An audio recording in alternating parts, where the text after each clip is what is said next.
Good morning. Okay. All right. So good morning, everyone, or good afternoon, or good evening, wherever you are.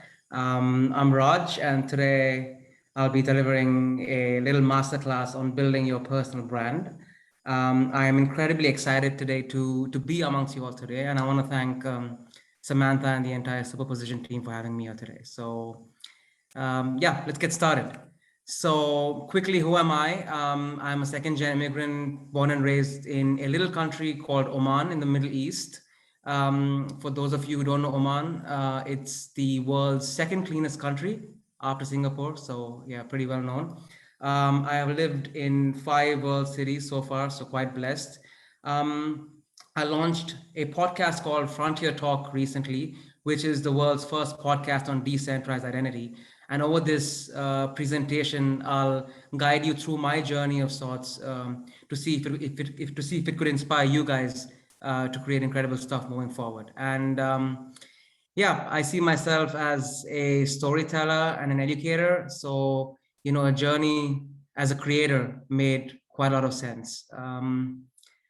Right. So the agenda today. So I'll be covering 4 main tenets of personal branding. So I'll start off with the promise of personal branding. So why personal branding? Why should you consider it in the first place? We then will move into defining what personal branding actually is. There is almost little to no content on the term personal brand. Anything that is on the internet has almost always have to do with the term branding, and that's almost always associated with, say, a product or a service, but not a person, essentially. And then once we've defined what a personal brand is, we'll then look at how you can build your own personal brand. And then finally, a few commandments of personal branding. So some last words to round the presentation off. Okay, so I will start my presentation off by this diagram, as you can see in front of me. It's basically a concept called the golden circle, and it was put forward by a British American inspirational speaker called Simon Sinek. I think many of you might have known of him. And this concept basically drills anything down to 3 steps: the why, the how, and the what. So if you look at any product or service or any company out there today, they mostly try to deliver a message to you from outside in. So they start with the what, then they move into the how, and then they move into the why. For example, with the what, they say, okay, look, we are making phones, we're making mobile phones. How we do it? Oh, we have the most incredible team, and we have the latest technologies out there, and we compile all of this to get this amazing camera, this great screen, and so on and so forth. And the why is essentially more of a transactional need, which is like, oh yeah, so buy this for like $599.99. And that more often than not doesn't resonate with people like us, because it's basically a call to action that demands a transaction. There is no inherent feeling towards the product as such. It's just a device. It's just something out there with set features that have been put on your face, and you're pretty much forced to buy it or not. So it's not something that attracts you to a certain product or a service. Whereas if you switch the flip now and look at things from an inside out perspective, so starting with the why, then the how, and then the what, it makes an entirely new difference. So let's take the example of Apple. Today we buy all sorts of Apple products. We're not just limited to, say, iPhones. We buy a MacBook or earpod or AirPods or anything of that sort. So anything, the brand Apple resonates so closely with us because they start everything with the why. So to take an example, so what is Apple's why? Apple's why is to challenge the status quo, to think differently. Okay, and how they think differently? They think differently by building products that basically enable them to challenge the status quo, to do things differently, to build better products. And what? Well, they just happen to build amazing products. They just happen to build amazing phones. They just happen to build amazing laptops and other devices. So you see how by having the core message, by having the core foundation centered around the why, the entire message gets a whole new meaning. They're not offering it as a transaction service. There is no call to action in the sense of buy this, or this is the price, or look, we're giving our service at a discounted price. No, because Apple as a brand is wholly based on its why. And so my advice to all of you is, whenever you're thinking about anything, whether it's your personal brand, whether it's your career, whether it's life, always start with the why. Why is this relevant to you? Why is this important? Why are you working towards this? Once you have that why, it's important to determine the how on the basis of the why. And then the combination of this why and how essentially results in the what. So with this presentation, we're going to take this route. So we're going to first look at why personal branding is important today, how we're going to build a personal brand, and then what is the eventual outcome of this, rather than saying, oh, look, I study computer science, I'm a software engineer, that's my what, and then I formulate how and then the why. Well, I'm not going to think about it. You know, it's more the fuzzy part. So let's take it that way. And why is personal branding so relevant today? So, you know, we today are a part of a factory model of education, and it is not just you guys, it is not just me, it is everyone since the industrial age. You know, kids are curious people. They're curious about the world. They ask endless questions about how things work. And the biggest problem of our education system today is that, you know, it basically reflects, they basically put importance of, they basically put compliance over creativity, you know? So all of your creativity, all of your intelligence is basically drained out for compliance, because the factory model system of education was designed during the industrial age, which meant we needed a large number of factory workers who just obeyed instructions and did what they were supposed to do. And that's why a large number of students were put inside a class, just like how batches of products were put together, manufactured, and then released out so that they could actually do what they were told to do. So any sort of dissent, any sort of questioning the status quo was completely prevented.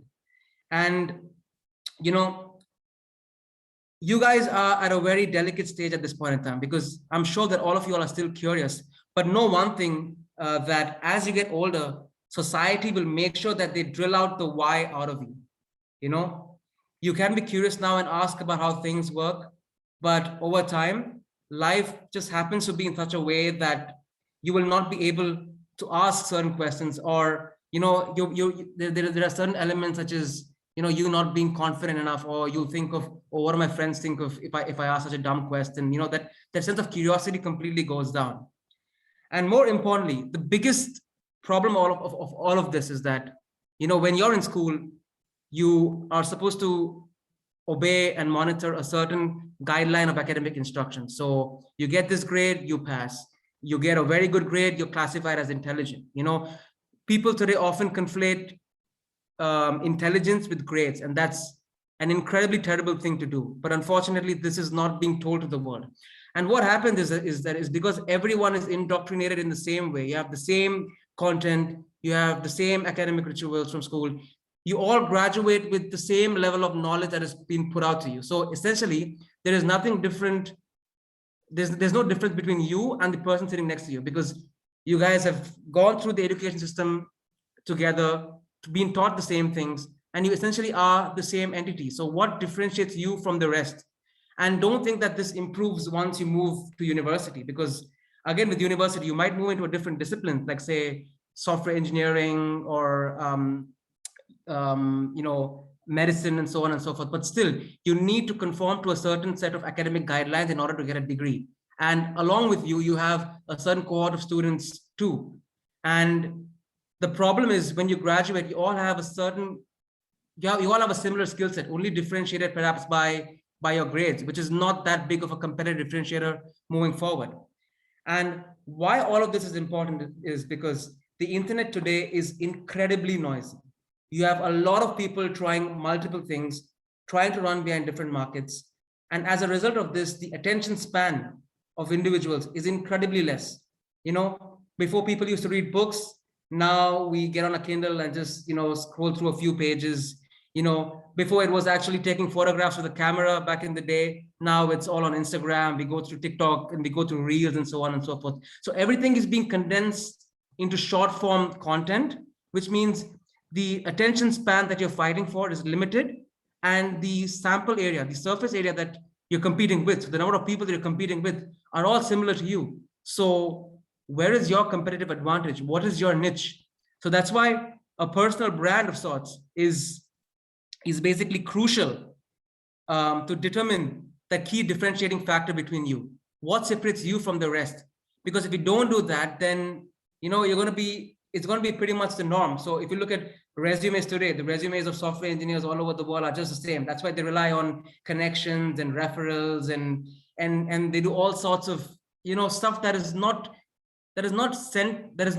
how do I put it? I mean, they can actually spend their time on much more productive stuff, but they're forced to do it because everyone else does it. And then you're basically leaving it to luck. Okay, one person has the right connection that might break into a FANG company or whatever company that they desire, but the other person, just because he or she didn't have the connections, could not get the right thing. But you don't want to leave it to chance. You want to go out there and build an identity so that people can find you on their own, and then opportunities come on their own rather than relying on other people for opportunities. We're seeing this play out in a large range of ways. So you're seeing gamers, for example, on YouTube. You have tens of thousands of millions of gamers, like say, streaming their live Fortnite gameplay on Twitch. I mean, you have the same guys doing the same thing. Same with FIFA. You have architects with the same designs. You have coders with the same stuff. You have entrepreneurs in Europe specifically, coming with the same dress code. There is just no differentiation out there, and that is predominantly because no one has taken the time to develop their core personal brand. What are they good at that no one else is good at? What is their specific knowledge? And that's why it's very important to center the why. So I hope this monologue of sorts was helped you at least define why the why behind the personal branding is so important. So now the definition, yeah. So we all know what a brand is. So a brand essentially is all the things that you think and feel about a specific person, product, or place. If you think about Miami, the first thing that comes to you is a beach. If you think about Silicon Valley, the first thing that comes to your mind is startups or tech or venture capital. The first thing you think about Apple is the iPhone, and so on and so forth. It's the same goes with people. The first thing you think about Steve Jobs or Elon Musk is visionary. Tesla, SpaceX, Apple. With Coca-Cola, again, you can have multiple biases, multiple views. A person who loves soft drinks might see it as a Coke as being like refreshing, energizing, and so on and so forth. A person who's like a health freak might see it as junk, as diabetes. So you have different associations with brands. So that essentially what a brand is.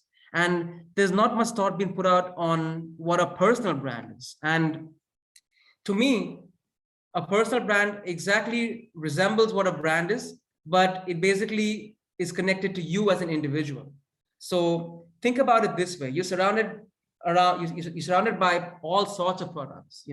A piece of paper is a product, a glass is a product, a phone is a product, a headphone is a product. But you must also realize that your very own self, your body, your very own being is a product in its own right.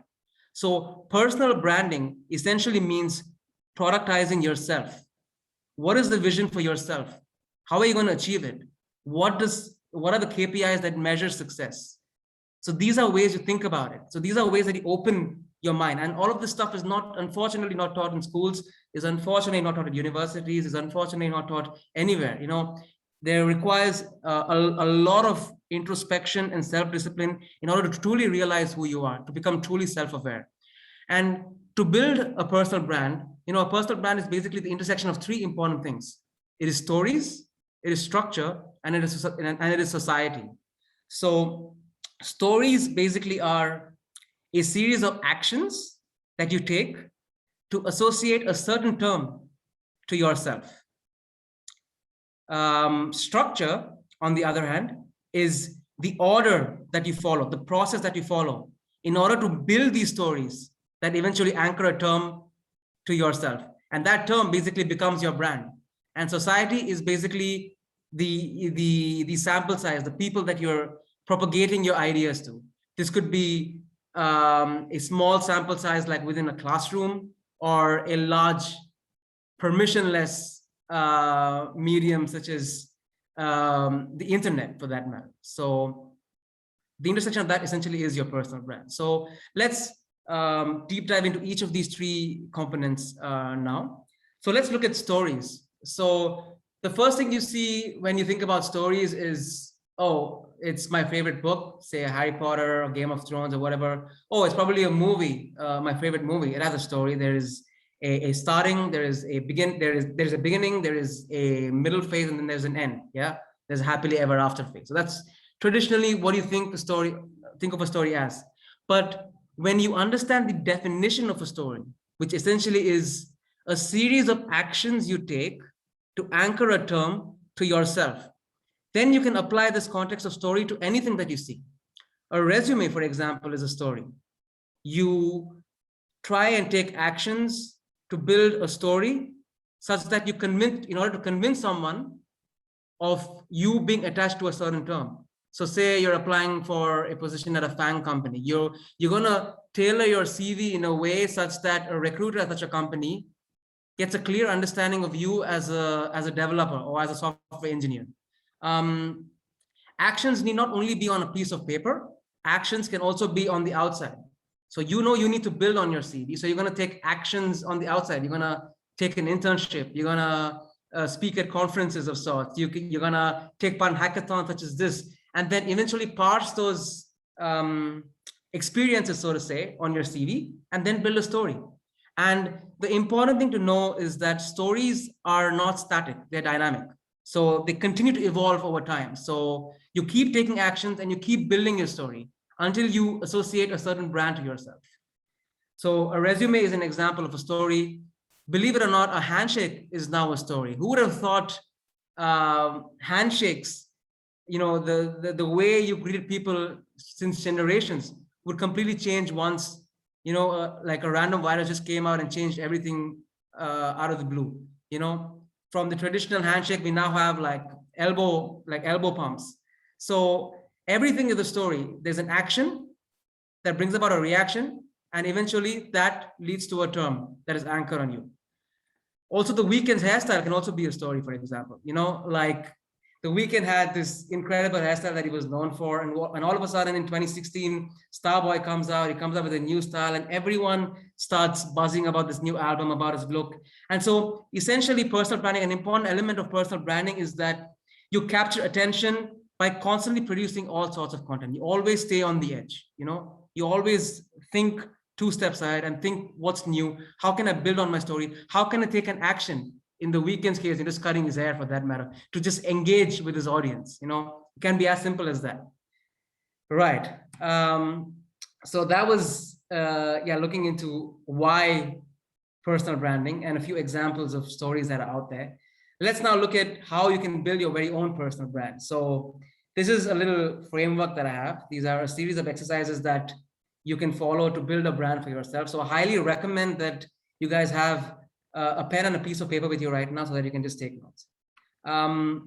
So in order to get to a destination, it's very important that you have your coordinates. So it's very important to set your aim, to aim for glory. So that's going to be your first exercise. It's going to be the mom test. You're going to go ask your mom or anyone, any family member that you're very close to. You go and ask them, like, Mom, what is my superpower? Now, it's very important to note, your mom or your close family member or your best friend or whatever, they deeply and truly love you. So they'll say, oh, wow, like you're amazing at everything. You're amazing at this, you're amazing at that, you're amazing at this. You can do anything and everything. But, you know, vanity is cool, but then you got to come back to reality and then drill that answer down to one specific skill. So ask the person again, why? Why do they think that is the particular skill that is best suited for me? And when you ask them why, it's very important to focus on specifics in the past rather than opinions about the future. What I mean by this is, you know, up to now, you have a certain body of work, okay? And, you know, your close family member, your mom or your dad or whoever has seen you progress over time, and they know what you're good at and what you're incredibly passionate and interested about. But there is often the risk of people hypothesizing about what you could be good at because of the stuff you've done right now. Oh, you could be good at public speaking. Oh, you could be a great coder moving forward in the line. That's an assumption. It's not based on true facts. It's not based on reality. So it's very important to ask the person to base their answer on the body of work that you've done up to today at this point. And finally, there is a reason why we have 2 ears and 1 mouth. It is to talk less and listen more. So listen to everything that this member has to say to you. Constantly ask questions. The one question you need to ask is why. The more times you ask why, the better it is. And then drill it down to one specific skill, not a topic, a skill. It could be public speaking, it could be coding, it could be baking, it could be any sort of sport, it could be anything. Okay. And again, don't restrict this to just tech. I mean, you can have this across any sphere. You can have this across, yeah, multiple spheres for that matter. Step 2. So you've done the external self-awareness process right now by asking someone, hey, what am I good at? Okay. Now you do the internal self-reflection. You come up, you sit down, relax on your own, and you ask yourself, what are you known for at school? Or if you're at university, what are you known for at university? Take your time. Each and every one of us have a personal brand within us. Let me repeat that again. Each and every one of us have a personal brand within us. I would refer personal branding as to the abs that you have. You know, we all have abs, but we have a certain layer of fat that covers it, right? So you require an incredible level of effort to actually shed that fat and get those abs out. But the good thing is you have those abs, yeah? So you got to keep going at it. So first question, what are you known for at school? Every one of us have a personal brand. One of your classmates might be good at playing an instrument. Another person might be really good at, I don't know, talking about spirituality or talking about tech, or might be a great public speaker. Another person might be a great coder. Another person might be an incredible baker. Another person would know everything that there is to know about anime. Another person would be, you know, curious about astrology and so on and so forth. So everyone has a unique trait within them. It just requires you to sit down and ask yourself these questions. And unfortunately, you know, people spend their entire lives not going through this simple exercise. Okay, anyways, once you've done that, you've come up with a couple of pointers that you think you're good at school, yeah? Then you ask yourself this question. What could you talk about confidently at a social gathering? So what could you talk about at a party so confidently that you could talk days and hours about it? You could talk about the NFL, you could talk about football, you could talk about sport, you could talk about, yeah, I mean, anything but politics, yeah? Quick advice, politics is not a brand. Stay away from politics. That's my only advice to you, okay? And once you have these 2 pointers, again, ask yourself why. Why do you think you speak so confidently about this? Is it because you are incredibly passionate about it? Is it because you put in a lot of hours and effort on it? Is it because your family situation, the circumstances that you were born into has brought about these skills within you? So these are important questions that you need to ask. And finally, so after this exercise, you will have like 4 to 5 topics of sorts that pretty much come in front of you and say, hey, look, these are your skills. List the top 3 topics that suit you the most, because this essentially forms the base of your personal brand. Okay, I hope this is crystal clear now. And you know, I like to insert a quote from Gary Vee, who says that self-awareness is being able to accept your weaknesses while focusing all of your attention on your strengths. Incredibly important. Forget about your weaknesses and solely focus on your strengths. Life is too short. You don't know if tomorrow is going to come. Double down on your strengths, know your weaknesses, but keep them to the side. And in order to be aware of your awareness, in order to be aware of your strengths, you need to do a clear exercise of internal and external self-awareness. Right. Now, you have these 3 topics that you've defined based on your internal self-reflection, and you have a core skill set that you've defined by, say, asking a close member of your family or a close friend, okay? Step 3 is to follow the leader. Of the 3 topic areas that you shortlisted last time, pick your favorite topic area of the 3. And how you're going to pick the favorite area is by basically asking this question. What is something that you enjoy doing the most? Or what is something that you enjoy learning about the most? You know, it could be new technology such as blockchain and AI. It could be about anything for that matter. And once you have that topic area fixed, it's very important to list the top 5 key opinion formers in the space according to you. You know, there is no given ranking out there, but look at the people who have shaped your thoughts on the topic and list down their names specifically. Once you list down their names, follow them religiously on every medium that they are on, whether it's on any medium that they're active on, whether it's Twitter, Substack, YouTube. Religiously follow their work. Again, if you want to be an influencer, follow your favorite influencer, learn about the work they do, the emojis that she or he uses, and so on and so forth. Understand what they do. And the core aim of this exercise is to basically observe people that shape your area of interest. And as you observe what's being spoken about or what's being communicated to the world, ask yourself, do you understand the fundamentals, or are there some knowledge gaps that you need to fit in?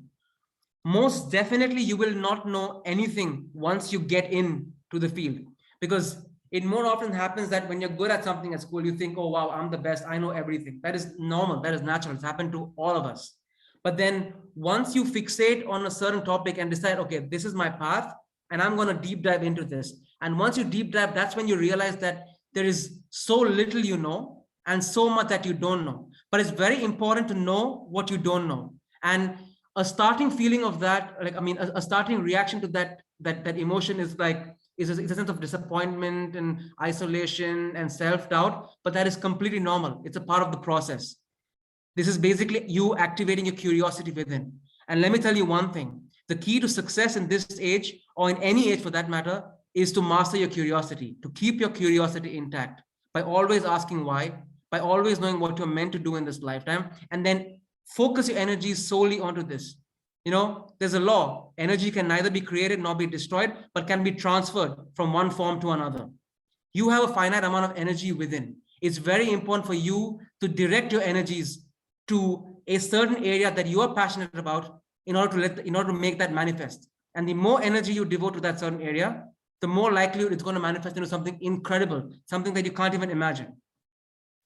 But it's very important to know in what direction you have to navigate your energy towards, because if you just go in and create anything, then it's not smart working. It's hard working, but not smart working. So you need to be smart first. And very important to catalog your thoughts or observations on a regular basis. You know, there's a famous Chinese proverb which states that the faintest ink is mightier than the strongest memory. So always note things down, because you can always come back to it and then refer, and then, you know, kind of upgrade your mind map from within. Right. So do things worth talking about. That's the essential goal right here. And how you do things worth talking about is by following this process, especially steps 3, which is, you know, the note taking and following your heroes religiously for 60 minutes, 3 times a week for 12 weeks. 60 minutes, 3 times a week for 12 weeks. And why 12 weeks? Because people often conflate learning with doing. Know that you haven't really kickstarted your personal brand out to the world at this point in time. You've not built anything yet. You are still in the process of learning. You have not done anything yet. So that's why it's very important to keep a finite timeline of 3 months, wherein you do as much as you can, you learn as much as you can, and then you ship things out. You ship code out. You ship your product out, no matter how it is. Imperfect but shipped always beats perfect but not shipped. And you have no excuse for this, because this basically comes up to just 7.5% of a working week. In other words, just go on and do epic shit, okay?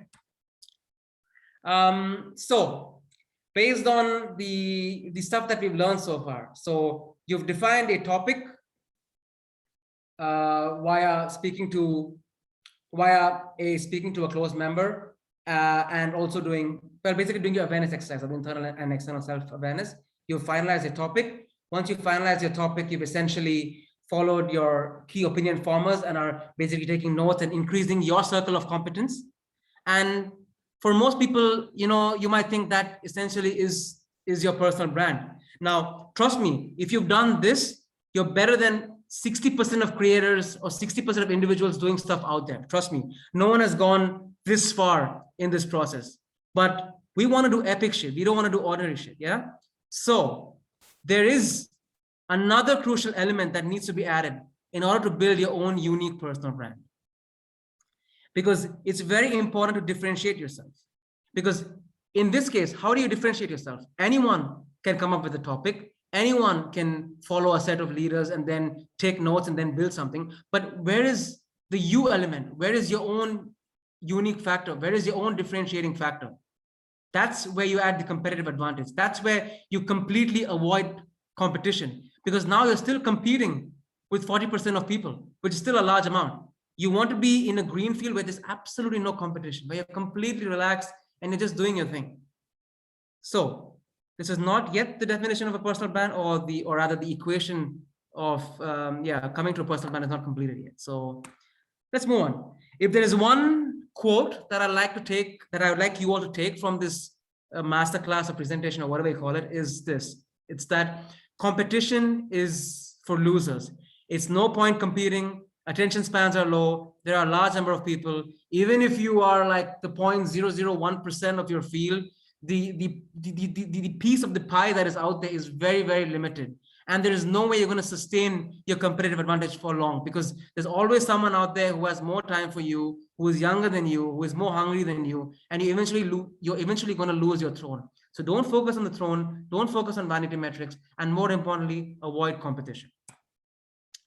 Now, with that said, let's find that other variable that completes the personal branding.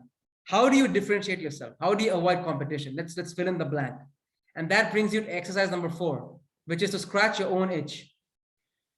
You by now are analyzing all of the work, all of the stuff that is out there, put out by your key opinion formers. You are aware of the content that is being produced, the platforms that are being used, whether it's Instagram, TikTok, Medium, Substack, YouTube, LinkedIn, Twitch, you name it, in whatever sphere that you might be using. Yeah.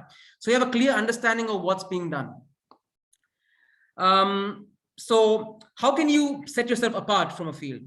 So let's say you are incredibly passionate about bikes. So let's say the topic that you've finalized is bikes. Yeah, you're obsessed about bikes. But then you realize that there are hundreds and thousands and 10,000 people who are like obsessed about bikes and are creating content around everything that you read about bikes, be it the features of a bike and, I mean, everything that is out there, the way it looks, the pricing, and so on and so forth. It's no point trying to compete with them because it's already a very competitive market. So how do you differentiate yourself?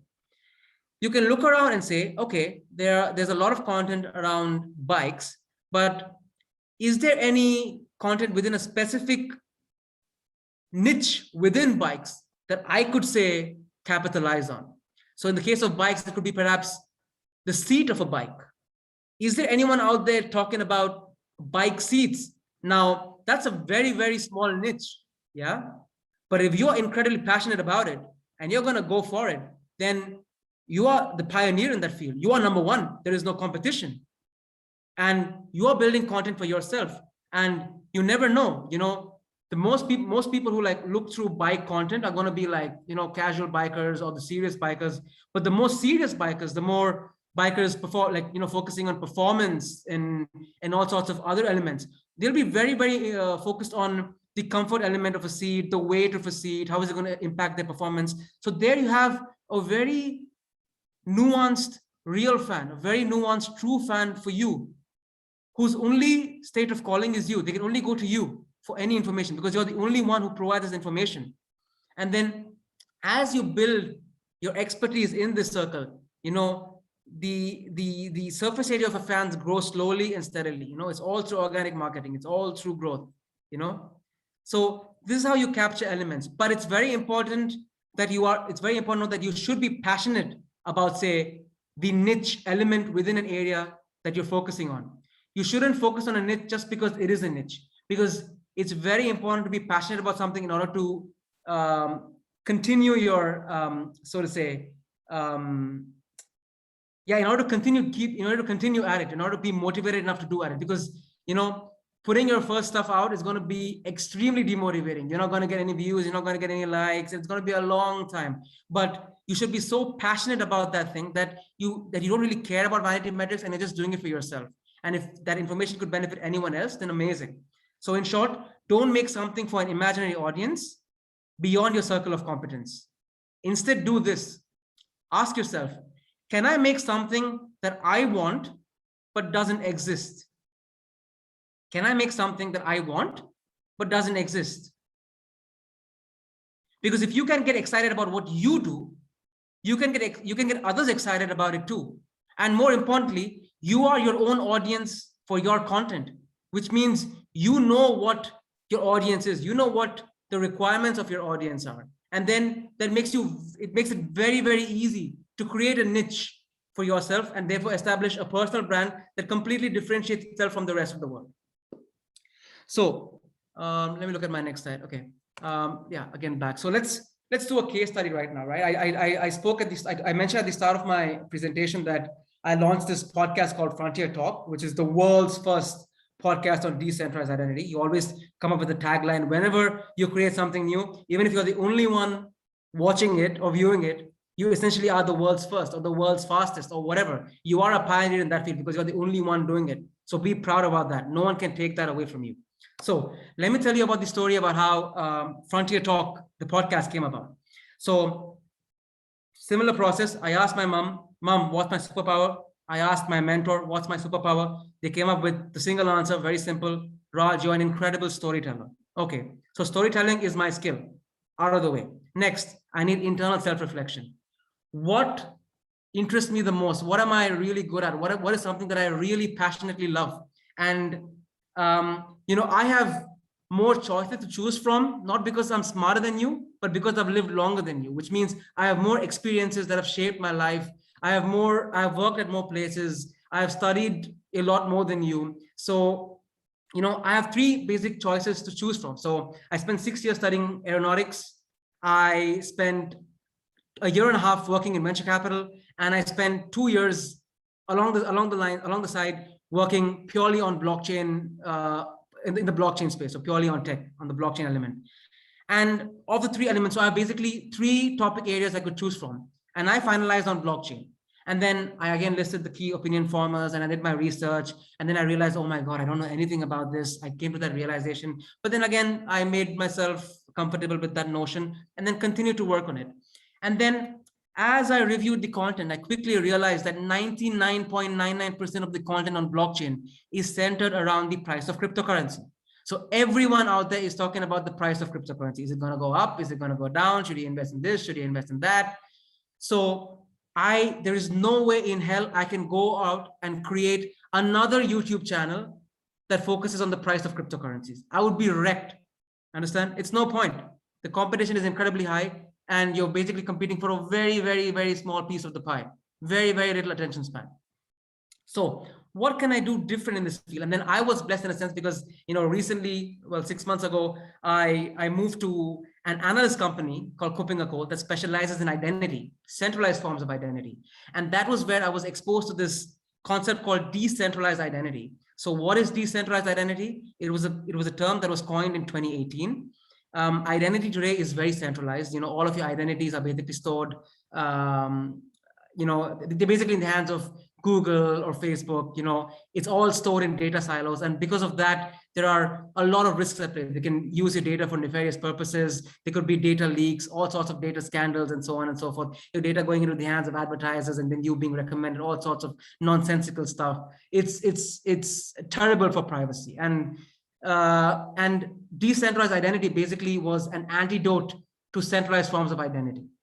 It basically works on the notion that identity should revolve around the customer. So every consumer should have the right to deliver the identity to any service provider that they wish to do, rather than the other way around, where centralized brokers, in a sense, not only provide your identity, but also issue your identity to other people without your consent or without your knowledge. So that essentially is the concept around decentralized identity.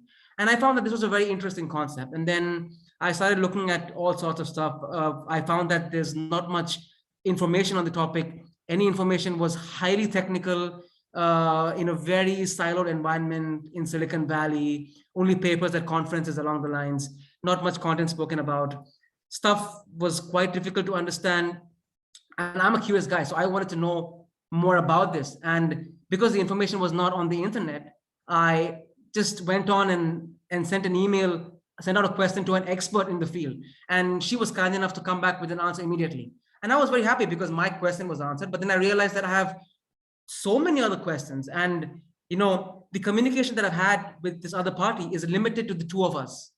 Whereas I could have the same communication, but just have it recorded or just have it propagated through another medium, a permissionless medium that works while I sleep. And there are only two forms of permissionless mediums. One is code and one is media. These are the two mediums that give you infinite leverage. You can leverage the power of media and code to deliver any message that you want, to have your message reached to any number of people. The best part is that there are no capped number of people. If you're having a conversation via email, it's just within the two of you all. If you're having a conversation in a classroom setting, it's limited to, like, say, 40 people on. But if you put it out on the internet, there is no limit to it. So this basically, basically formed the foundations around Frontier Talk, because forget about a podcast, there was nothing out there that covered decentralized identity in a very easy to learn manner. And I wanted to have something, a medium or anything of sorts. I essentially wanted my questions to be answered. And how can I do that? By creating something from scratch. So I know who the audience is, that is me. And the purpose of my podcast is to basically get my questions answered. And along the way, if it helps other people, amazing. I don't care about vanity metrics. I don't care about paid ads. I don't care about anything. And the beauty about this is, once you have a brand centered around these tenets and not the vanity metrics, they work. Frontier Talk was launched in April, and it's clocked around 10,000 views with just 5 videos. I have over 100 monthly active listeners on Spotify today, listening about a concept that they have no clue about. And it's not just restricted to decentralized identity experts. It's gone across anyone. Anyone on the streets can go out and listen because they're curious. People essentially are curious. So once you build content for yourself that is not out there, you realize you fail to realize how many people it can actually impact in ways you cannot imagine. So yeah, I mean, and why I'm motivated about this and why I still keep talking about this with such a passion is because I'm excited about it, which means I'll keep going at it no matter if there's a spike in the views, if there's a dip in the views. I'll just keep going at it because I want all my questions to be answered. And then with that passion and with that interest, you can convince anyone out there in the world to believe in your message. And that's the beauty of stories. So topic plus competency topic plus competency plus authenticity. That's a terrible spelling, authenticity, equals your personal brand. So this is how you build your authenticity. Now, building authenticity, to be honest, is very difficult, particularly in the age that you are in. It takes a lot of time to build a unique niche, build a unique edge for yourself. You need to iterate a lot. You need to go through a lot of experiences to build your unique curve.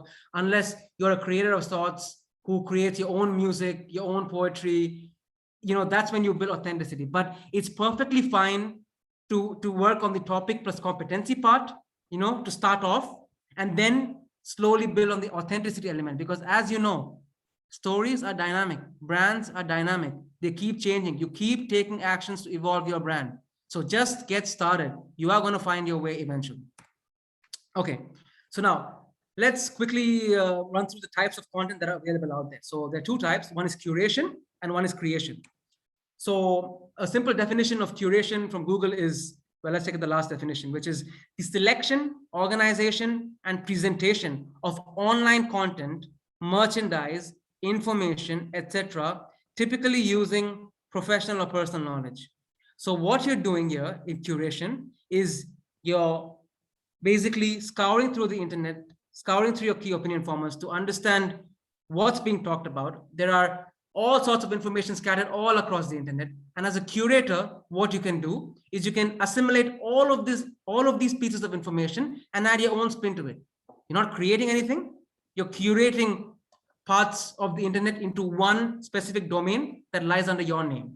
Okay. An example of curation could be the Lex Fridman podcast. So Lex Fridman in himself is not creating anything on his own, but what he does is he curates, he brings forward the experts, the best experts across a wide range of fields. There's not a niche, but he's curating the best minds and asking them questions essentially. it's a beautiful way to curate different ideas and through that build a brand for himself. Lex Friedman is a curator, not a creator, but it's still a brand nonetheless. You have Twitter threads can also be a form of a curation brand.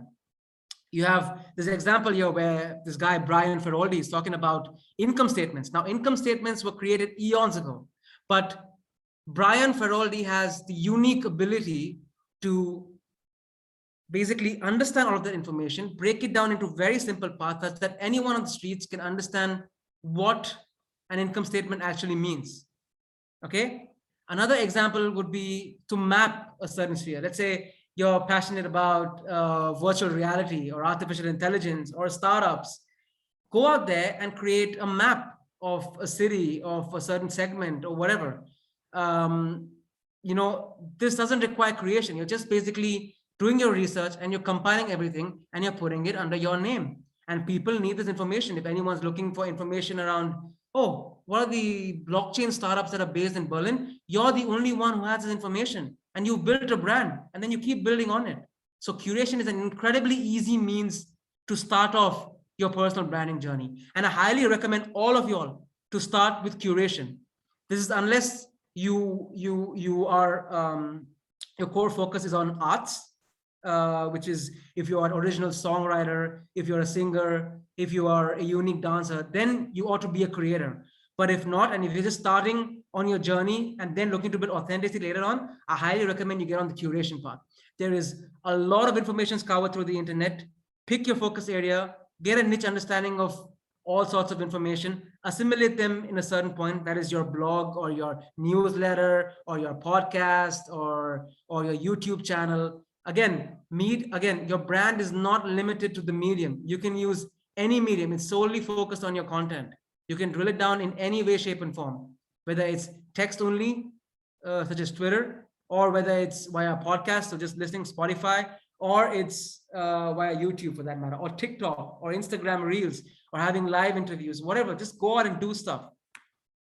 The next type of content is creation, which is basically the action or process of bringing something to existence. Now, if you record a cover of a certain artist, of a certain song, then you are a curator because it's not original. Yeah. But if you're creating a song from scratch, if you're composing a melody from scratch, that makes you a creator. Who is a creator? Examples of creators are Kanye West. Kanye West completely disrupted the music industry in its own right. No one knows what you can expect in his next album. And the crazy part, and this is one common thing that you notice with creators, is that creators more often than not can disrupt more than one field. They're just so good at it. Their authenticity is so built not around a domain, but around their self, that they can disrupt any industry, any venture that they go into.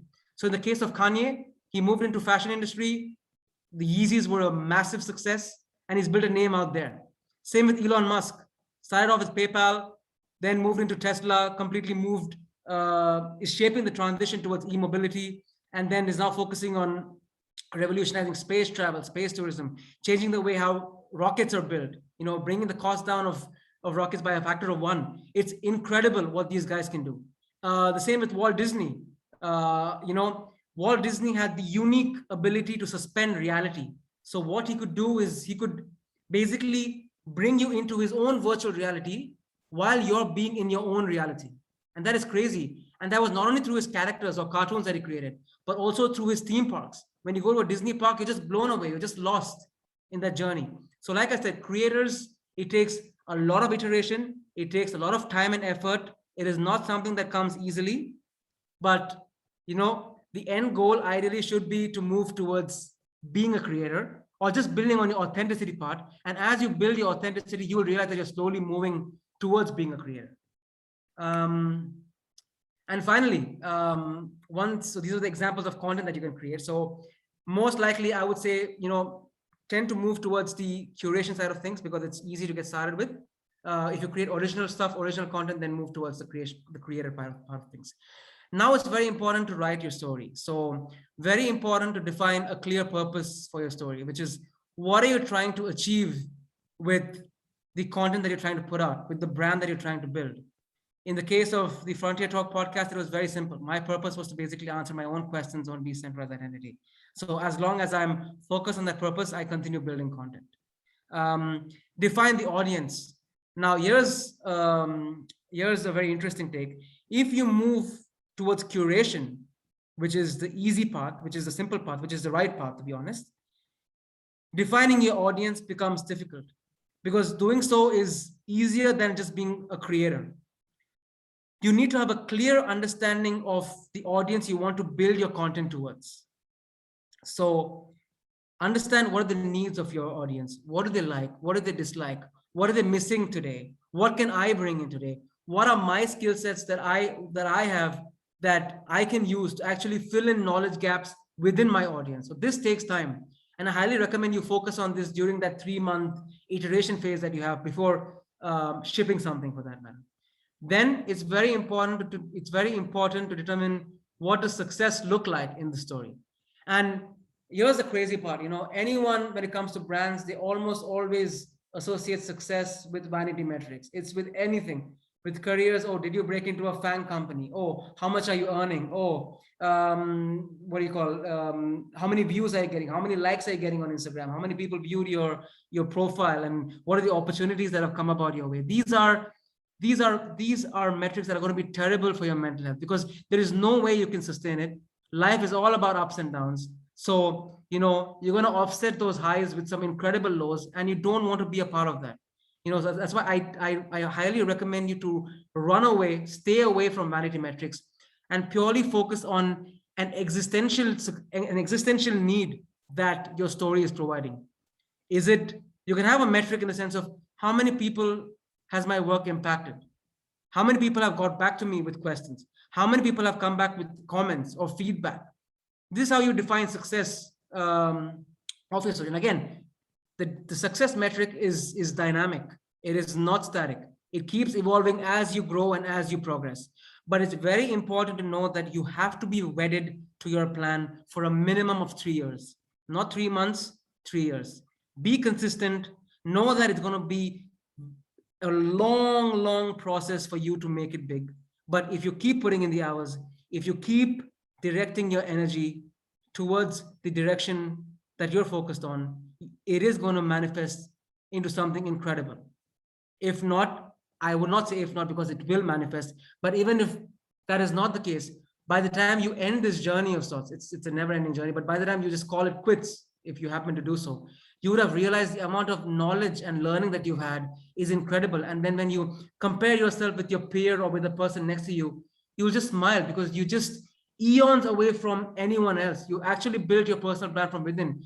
You wouldn't have the need to prove yourself to anyone. You wouldn't have the need to beg people for referrals and ask them, give me a chance, give me a shot. I can do well. I don't know anything. Give me a shot. No, you have a body of work on the internet that is out there, which people can refer to and then cast their judgments and opinions on it. You've done that, which eventually means the opportunities that will craft out of that are incredible. Again, when you have a story, it's very important to have a structure to your story. Most people in life live through their entire life in a reactive manner. So it's all about beginning. I want to do this. I want to break into this. I want to do this. There is no thought into how am I going to do this? Firstly, why am I supposed to do this? Should I do this? How am I going to do this? There is no breakdown of stories, a beginning, a middle, and an end. The basic concept of storytelling. The hero is an underdog. He works hard day and night, struggles, comes across a breakthrough, starts working even more harder, builds something, works even more harder. One person comes in, 2 people come in, that scales to 4, to 8, to 16, to 32, to whatnot. And that's a happy ending. Build a story like a story. Think about concepts such as once upon a time, one day, and then, and what else. If I were to build my journey with Frontier Talk at the story, I would say, well, once upon a time, there was a boy called Raj. He was fascinated about all things blockchain, but suddenly he came across this interesting concept called decentralized identity, but he knew nothing about it. And to basically build his knowledge upon it, he decided to create something on his own, to bridge that knowledge gap that he has. And therefore, that led to the creation of Frontier Talk. And through that Frontier Talk, he's now impacting many other people. If not that, he's also, learning, iterating, and basically filling in all those gaps that he had that would otherwise remain unanswered. They're now being answered. So in terms of his purpose, it's a happy ending. And he lived happily ever after. Frontier Talk continues to grow, and he's just doing a thing. Simple. Build stories. We are just always taught to be realistic, to be fixated. No one can control what life has for you, but it's very important to take things lightly, to have a core structure in mind, and then just have fun along the way. Suspend reality, as Walt Disney does. Suspend reality as how Elon Musk thinks. If Elon Musk would continue to do things as how NASA does, or how the automobile companies like say Daimler or Mitsubishi or Toyota, or how the way cars were traditionally manufactured, if he goes down the same route with no curiosity, if he wasn't a storyteller, if he wouldn't have challenged the status quo, then we wouldn't have had a Tesla. We wouldn't have had a SpaceX. We wouldn't have had an Apple. Hell, we wouldn't have had an iPhone for that matter. So, it's very important to suspend reality in life. That's where the beauty in life exists. Otherwise, you're just going to live in a reactive purpose, and then it's going to be a very monotonous journey in that matter. And then lastly, always intertwine emotion into your story. As you build things, try to crack jokes here and there. If you haven't noticed, this presentation in itself is a story. I try to gamify, try to make it entertaining by adding concepts such as the weekends hair, or just try to make fun, just have fun, intertwine emotion into story. You don't have to be serious and realistic. You have nothing to prove to the world. What are you going to get by proving anything to the world? The world owes you nothing. Understand? Elon Musk was bankrupt almost 3 times. Steve Jobs joined Apple at a time when it was completely bankrupt. They just had 2 to 3 days to survive. And if they'd have gone down that road of sulking and just complaining about stuff and then trying to prove their qualities and their abilities to people, they wouldn't have achieved the things that they would have achieved. So just live for yourself. Be selfish in that case. Don't care about people. People will always have opinions, because they always tend to talk more and do less.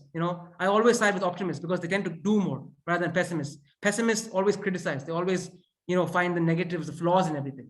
The process of iteration and creation is all about creating stuff, finding your mistakes, finding your failures, and then further iterating on it, and then building on your product, so to say. This is how your journey should be. Think of your life as a product. Think of it as being dynamic. Always work on it. Always take actions on it. Always build stories such that the term that you want to be associated with you eventually becomes your brand. Take actions and don't care about people. Finally. Where are we? Exercise 6 is very simple, very straightforward. It's picking a brand name. You often get rewards when there's accountability, when the brand is associated to your name. So the Joe Rogan experience, why he's the #1 podcaster is because he has his name on his podcast. Everything that the podcast is all about it's all about Joe Rogan. Frontier Talk is all about me. I put myself at risk. I put myself to the criticism of people.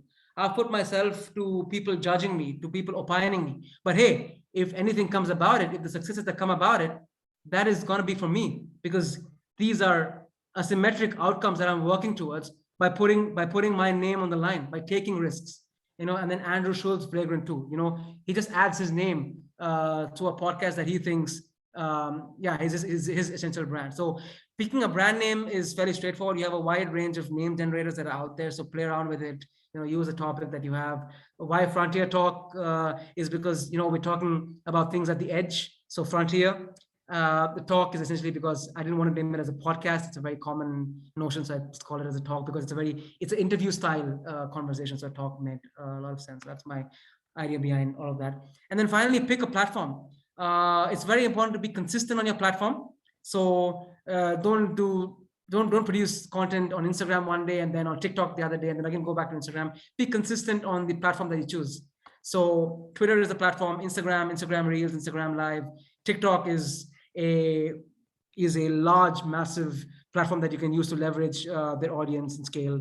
LinkedIn is another very interesting platform that you can use if you want to provide career-related content. And of course, you have the YouTube remedy. And then I don't know, if you're kind of hesitant and scared about, your identity being known to the world, yet you want to contribute and build on your brand, I think Reddit is a great option. You can actually, post a lot of content out there and then build a name for yourself whilst not revealing your identity, so to say. And also Pinterest, yeah, it's a perfect curation tool. And then finally, yeah, take off. That's it. You're ready for launch, just take off. Final words, just a few commandments. Avoid assholes. I don't know if I'm allowed to use profanity, but people are going to talk stuff. Just avoid them at all costs. Focus on your goals and just be proud about the stuff that you're doing. Be consistent. Okay, ship stuff regularly. Imperfect but shipped always beats perfect but not shipped. Okay, by consistency, choose a consistency period. If it's a blog, if it's a newsletter, if it's a podcast, if it's anything that you do, choose a series, whether it's daily, weekly, bi-weekly, at most monthly. Yeah, but be sure to ship out on a regular basis. Don't care about how the quality is, because you're learning in the process. You're constantly iterating. Okay. Always remember, success is sexy, hard work is not. It's very important to put in the hours of effort in order to get that success. Don't go into something with the need to gain vanity metrics, which I think is my next point. Go in by defining a success metric, that is closely aligned to your own purpose, to your own goal, to what message you want to propagate to the world, to understand, or to rather build your own story and understand what message do you want to put out to the world. What do you want the world to know you as, to know you for? So, and vanity metrics is a terrible no-no in that case. Again, remember, 1,000 true fans always greater than 1 million zombies. It is always better to be loved by a few than to be liked by all. Very important notion. Loved by few, better than liked by all. Yeah, because those 100, 200, 300, 10 fans will do anything for you, will always be the first ones to wait for your content. And then through word of mouth, they're the ones who are going to essentially build your brand and are going to bring about opportunities for yourself in the moving forward. Number 6, be yourself. As simple as that. And finally, have fun. Yep, that I think brings me to the end of my masterclass and presentation. I've completely lost track of time. Oh yeah, okay, so not bad. It's right about on time. So I am on Instagram and Twitter. You can follow me on Raj Hegde _ with my podcast. Well, I post a link to my podcast on my Instagram and Twitter. And if you're on YouTube, just check out Frontier Talk Podcast. And yeah, check out the content. And if you can learn something from it, amazing. And yeah, always open to your feedback anytime. Just get in touch with me and I'll always be there to help. And yeah, that's it. Thank you so much for your time, guys. Really appreciate it.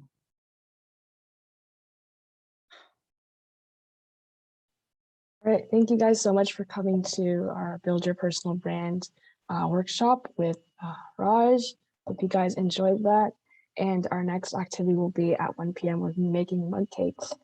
All right. Thank you guys.